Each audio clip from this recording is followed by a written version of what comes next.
Hi guys, how's everyone doing? Today I want to talk about the covert narcissistic mother.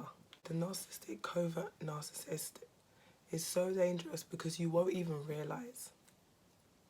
You'll get with a narcissistic man or woman, and then after being burnt, you go to therapy, and when you go to therapy they look into your childhood traumas and they can actually tell that a lot of the ways that you act and the reasons why you allow what you allow is because of the way you was groomed, the way you was brought up by your parents, grandparents, or whoever helped raise you.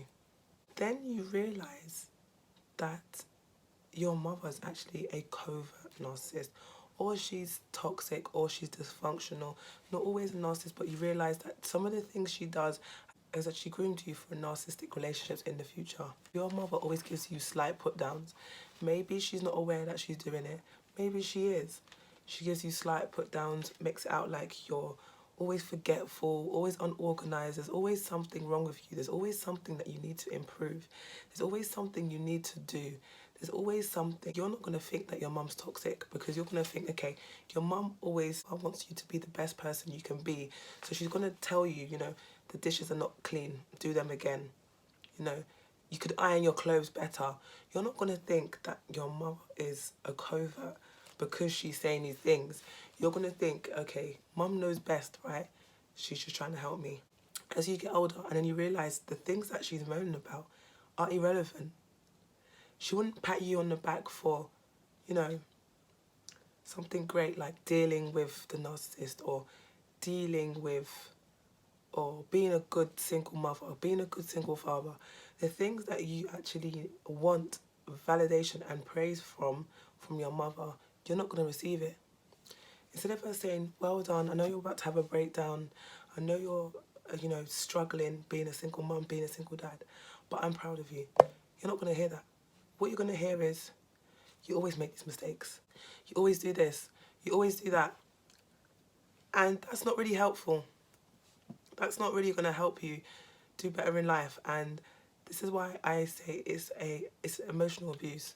This is emotional abuse from your mother. Whether she knows it or not, whether she identifies that she's doing it or not, it doesn't matter, okay? When you're pregnant with your child, especially your first child, the nurses, the doctors, they give you leaflets that tell you how you should talk to your children, even when they're in the womb. You can't say you silly child because the child will actually believe it.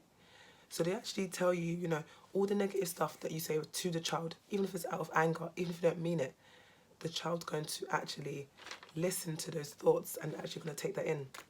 So we are kind of told, what we should and shouldn't say. So there's not really an excuse. If you're young and you're trying to do something and your mother always looks down on it,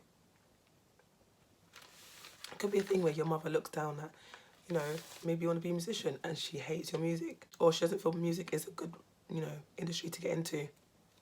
But then when you make it, or when you make money, then she wants to go around bragging, very covert, because a normal person would actually come and apologise and say, you know what, I didn't agree with what you were doing at first, but what you're doing is really good. Well done for taking that plunge, even though what I said. You're not going to hear that from a covert mother. It is emotional abuse. They train you and they groom you for narcissistic relationships. But I just had that on my heart about narcissistic mothers, covert. If you have any experiences or anything to say regarding the covert narcissistic mothers, please let me know in the comment sections below, and I'll see you for the next video.